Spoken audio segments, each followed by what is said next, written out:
know you guys have been on a long road back from Abu Dhabi, but we just wanted to bring you here and give you a formal welcome back to St. Kitts and Nevis. You have achieved so very much in Abu Dhabi, and we are extremely excited that you are back home, and we are extremely happy about your successes in Abu Dhabi. I see many gold medals, silver and bronze here. And so we wanted to make sure that we are here to welcome you. I see parents, I see well-wishers, I see members of the Special Olympics Committee from St. Kitts and Nevis.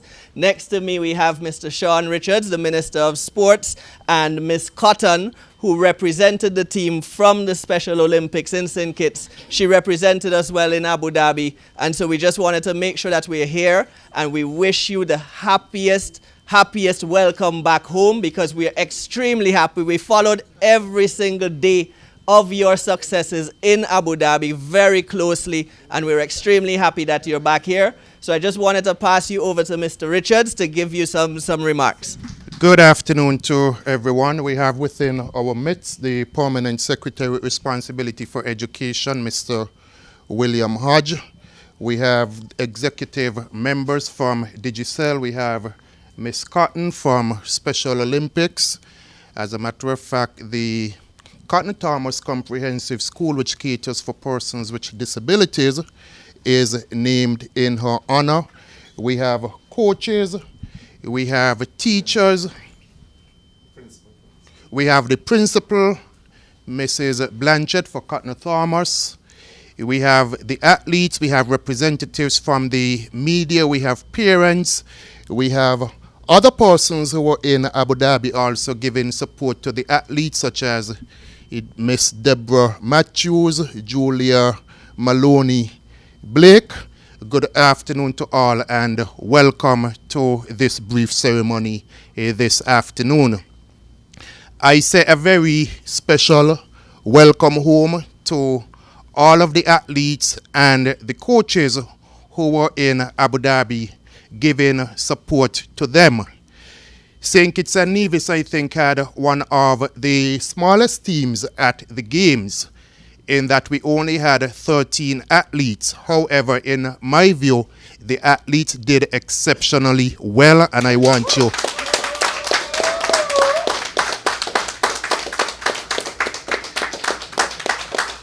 to applaud them. I myself was in Abu Dhabi, and so I was able to witness for myself the performance by the athletes, the support given to them by the coaches, by Debbie, by Julia, by Miss Cotton, by Miss Bradshaw, by Mr. Dorr, by Mr. Blake, who isn't here, and I understand that some of the athletes haven't been able to return because of some issues getting out of there. But I assure you that they did extremely well.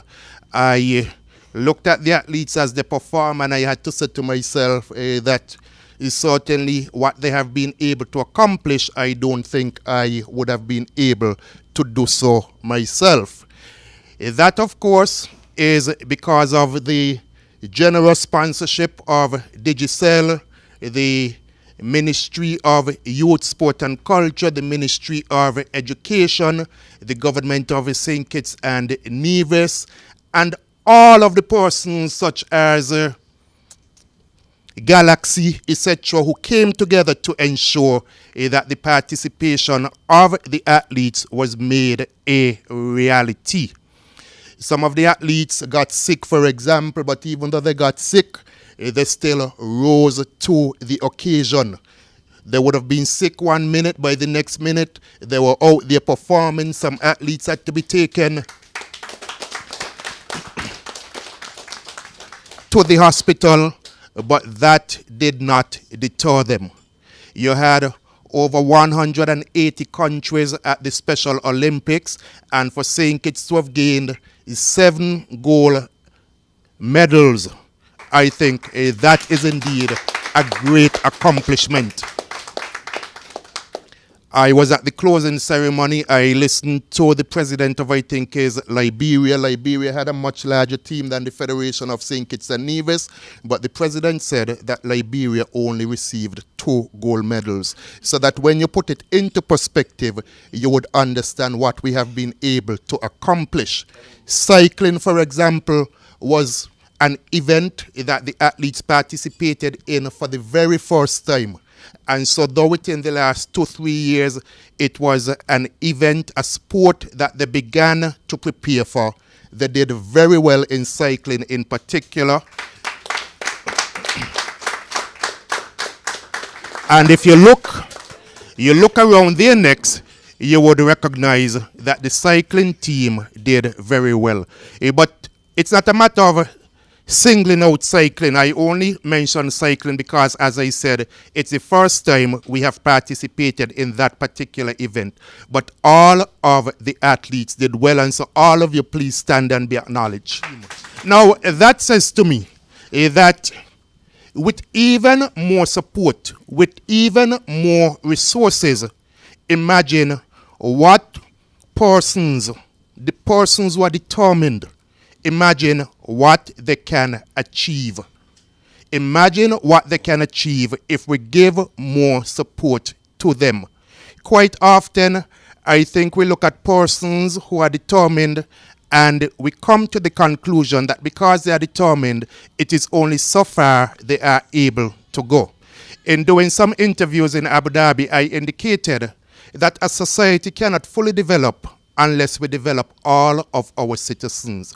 All of our citizens must be included in the development of St. Kitts and Nevis. We cannot afford to leave any single citizen behind. As such, I want to encourage all of us going forward to give as much support as possible to persons who are determined.